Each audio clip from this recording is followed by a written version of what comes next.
Good morning all of you. पिछले video में हमने अभिकेंद्र बल पढ़ा था और उसके अनुप्रयोग भी थे। उसमें एक क्वेश्चन था, क्या बिना अभिकेंद्र बल के वृत्ति गति संभव है? ये क्वेश्चन बहुत एक नंबर में बहुत पूछा जाता है। तो इसका आंसर था कि कोई भी वस्तु किसी वृत्ताकार पथ पर तब तक गति नहीं कर सकती जब तक कि उसे घूमने के लिए आवश्यक अभिकेंद्र बल प्राप्त ना हो। तो क्वेश्चन हमारा क्या था, क्या बिना अभिकेंद्र बल के किसी वृत्ताकार पथ पर गति संभव है? तो इसका हमने आंसर बताया था कि जब किसी पत्थर को एक डोरी के एक सिरे पर बांधकर उसे वृत्ति पथ पर घुमाया जाता है तो उस पत्थर को घूमने के लिए आवश्यक अभिकेंद्र बल डोरी के तनाव से मिलता है। तब वो जब डोरी के तनाव से उसे अभिकेंद्र बल मिलता रहता है तब तक तो वो पत्थर वृत्ताकार पथ पर गति करता है। यदि मान लो कि डोरी टूट जाती है तो पत्थर को घूमने के लिए आवश्यक अभिकेंद्र बल नहीं मिल पाएगा, अतः पत्थर वो वृत्ताकार पथ की स्पर्शी की दिशा में आगे जाके गिर जाएगा। तो क्वेश्चन का आंसर है कि बिना अभिकेंद्र बल के वृत्ताकार पथ पर गति संभव नहीं है। अब उसी से संबंधित क्वेश्चन और था, क्या दूध को मथने पर क्रीम अलग हो जाती है? क्यों? कारण सहित स्पष्ट कीजिए। दोबारा क्वेश्चन सुने। दूध को मथने पर क्रीम यानी मक्खन उससे अलग हो जाता है, क्यों? कारण सहित इसको स्पष्ट कीजिए। तो देखिए बच्चों, इसका उत्तर क्या है। जब दूध को मखानी से मथते हैं तो दूध के भारी यानी दूध के भारी कण केंद्र से दूर हटते हैं और मक्खन के कण हल्के होते हैं, इसलिए वो जब दूध को मथा जाता है तो मक्खन के कण मथानी के चारों तरफ आसपास केंद्र के पास आ जाते हैं। इस प्रकार दूध से मक्खन अलग हो जाता है। कहते एक बार, दूध को मथने के लिए मथानी से उसे तेजी से घुमाया जाता है, यानी घुमाना पड़ता है। ठीक, जब हम घुमाते हैं तो नियत चाल से दूध घूमता है। दूध के कण चूंकि बहुत भारी होते हैं इसलिए वो केंद्र से दूर हटते हैं, जबकि मक्खन के कण हल्के होने के कारण मथानी के पास अर्थात केंद्र के पास आ जाते हैं। इस प्रकार दूध से मक्खन अलग हो जाता है। तो अब आते हैं आगे बढ़ते हैं मोड़ पर वाहनों की गति। मोड़ पर वाहनों की गति।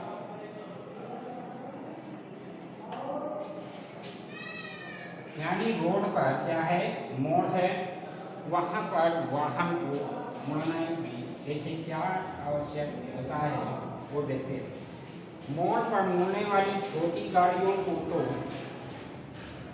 आवश्यक अभिकेंद्र बल वाहन के टायर तथा सड़क के बीच उत्पन्न घर्षण बल से प्राप्त हो जाता है, परंतु भारी वाहनों को आवश्यक अभिकेंद्र बल उसके टायर और सड़क के बीच घर्षण से उत्पन्न घर्षण से नहीं मिल पाता है।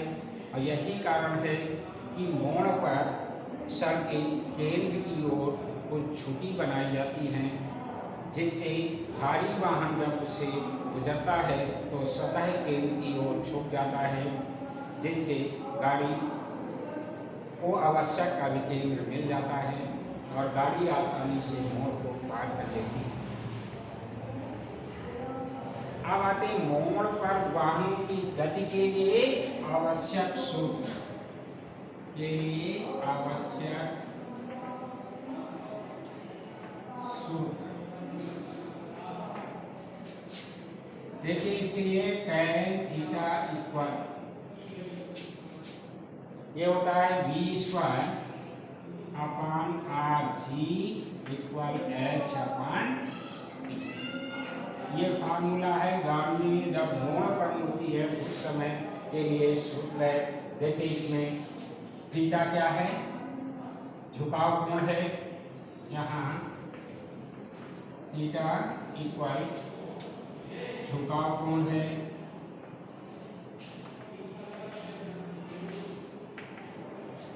और b क्या है, वाहन का वेग है, वेग है। r क्या है, इसमें मोड़ की त्रिज्या है,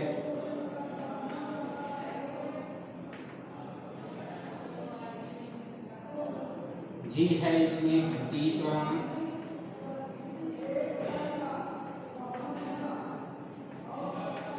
h क्या है, रोड की यानी सड़क की ऊंचाई है, की ऊंचाई है, और d क्या है, रोड की चौड़ाई है यानी सड़क की चौड़ाई है।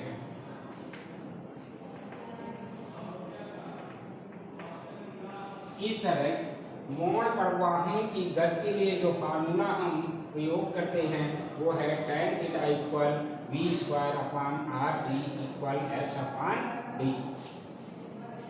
अब इसमें आपको ये स्पष्ट कर दिया गया है कि थीटा जो है रोड यानी झुकाव कोण होता है, v क्या है, वाहन का वेग है, r जो है रोड यानी मोड़ की त्रिज्या है, g आपका गति त्वरण है, h जो है केंद्र पर जो केंद्र में मोड़ पर बाहर की ओर केंद्र के सापेक्ष रोड की ऊंचाई है, और d रोड की चौड़ाई है। इस प्रकार जो है किसी भी वाहन को जब वो मोड़ पर मिलता है तो वहाँ पर उसका वेग, रोड यानी झुकाव कोण, उसकी त्रिज्या, रोड की ऊंचाई या रोड की चौड़ाई, कोई भी अज्ञात राशि है तो उसको इस फार्मूले के द्वारा आसानी से ज्ञात किया जा सकता है।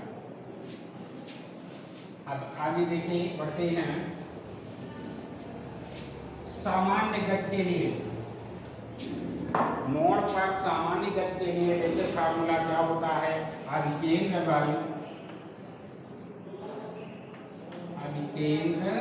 बल इक्वल क्या हो जाएगा, घर्षण बल। अभिकेंद्र बल का फार्मूला हमारा mv स्क्वायर अपॉन r, और इसको देखिए घर्षण बल है आपका, इसकी जगह पर आप Fs, और चूंकि Fs इक्वल क्या होता है, म्यू एस आर, तो इसको हम यूं भी लिख सकते हैं mv square upon r equal mu S R. ये सामान्य गति के लिए ये फार्मूला है किसी भी वाहन के लिए। अब आगे बढ़ते हैं ऊर्ध्वगति गति।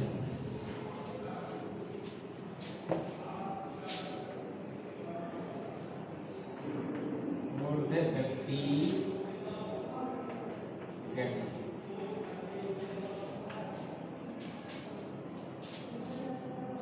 अभी तक हम जो पढ़ रहे थे क्षैतिज वृत्ति गति के अंतर्गत पढ़ रहे थे, अब हम आ गए ऊर्ध्ववृत्तीय गति। देखिए जब किसी वस्तु को डोरी के एक सिरे से बांधकर ऊर्ध्व तल पर घुमाया जाता है तो इस प्रकार की गति ऊर्ध्ववृत्तीय गति कहलाती है। फिर दोबारा सुने, ध्यान दें। जब किसी डोरी के एक सिरे पर किसी वस्तु को बांधकर ऊर्ध्ववृत्त में घुमाया जाता है तो इस प्रकार की गति ऊर्ध्ववृत्तीय गति कहलाती है। इस गति में गुरुत्वीय त्वरण जी जो है, गुरुत्वीय त्वरण जी के कारण परिध के भिन्न भिन्न बिंदुओं पर उसका वेग व डोरी का तनाव अलग अलग होता है, जिससे वस्तु पर लगने वाला अभिकेंद्र व डोरी का तनाव क्रमशः बदलता रहता है। अब देखिए ऊर्ध्ववृत्तीय गति के लिए हम एक चित्र दे रहे हैं।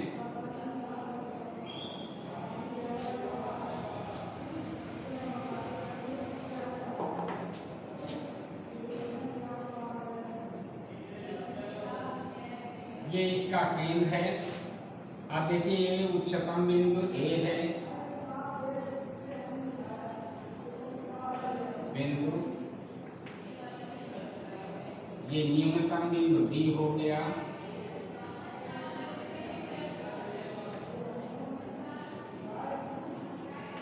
ये क्षैतिज बिंदु हैं सी और डी। ये केंद्र है। तो देखिए जिस समय पिंड हमारा यहाँ पर होगा तो पिंड का भार और डोरी का तनाव केंद्र की ओर होगा। ये टी ए है। और देखिए जिस समय ये पिंड हमारा घूमकर न्यूनतम बिंदु पर आ जाएगा उस अवस्था में डोरी का तनाव केंद्र की ओर ये टी बी। ठीक। और यहाँ पर इसका वेग जो है ये वी ए, और जब यहाँ पर आ जाएगा तो वेग ये हो जाएगा वी बी।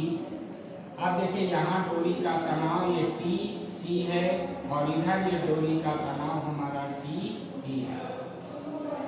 तो जब कोई वृत्त यानी किसी वस्तु को ऊर्ध्ववृत्त में घुमाया जाता है उस समय इस वृत्त की परिधि पर इसके वेग और डोरी के तनाव भिन्न भिन्न होते हैं। तो उच्चतम बिंदु पर देखिए डोरी का तनाव हम एक इसको चार्ट में देख सकते हैं। ये मान लीजिए आपकी क्रम संख्या है। अब यहाँ पर आप किस बिंदु पर ले रहे हैं बिंदु आप ले लीजिए। ये हो जाएगा वेग और फिर तनाव।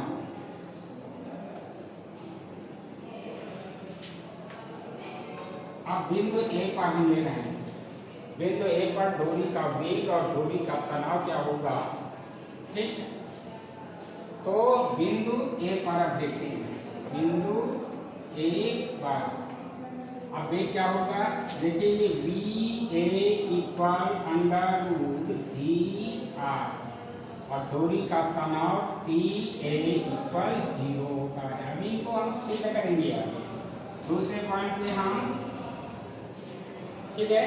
बिंदु सी व डी पर, बिंदु सी व डी पर देखिए वेग कितना आ जाएगा B C equal B D equal ये अंडर रूट 3 जी आर और डोरी का तनाव जो हो जाएगा वो यहाँ पर हम लिख सकते हैं टी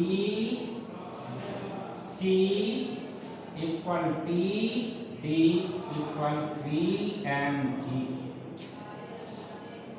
अब देखिए बिंदु हम डी पर आते हैं। बिंदु बी पर वे क्या होगा B B equal under root 5 G R और यहाँ पर टी बी इक्वल हो जाएगा 6mg। इस प्रकार हम देखते हैं कि जब कोई वृत्ताकार यानी कोई ऊर्ध्ववृत्त में कोई पिंड या कोई वस्तु गति करती है तो वृत्त की परिधि के अलग अलग बिंदुओं पर इसके वेग तथा उत्पन्न डोरी के तनाव अलग अलग यानी भिन्न भिन्न होते हैं। आप इसके देखिए हम ऊर्ध्ववृत्त की गति के विभिन्न बिंदुओं पर उत्पन्न यानी पिंड का वेग और उस अवस्था में उत्पन्न डोरी के तनाव के लिए सूत्र का निर्माण करते हैं।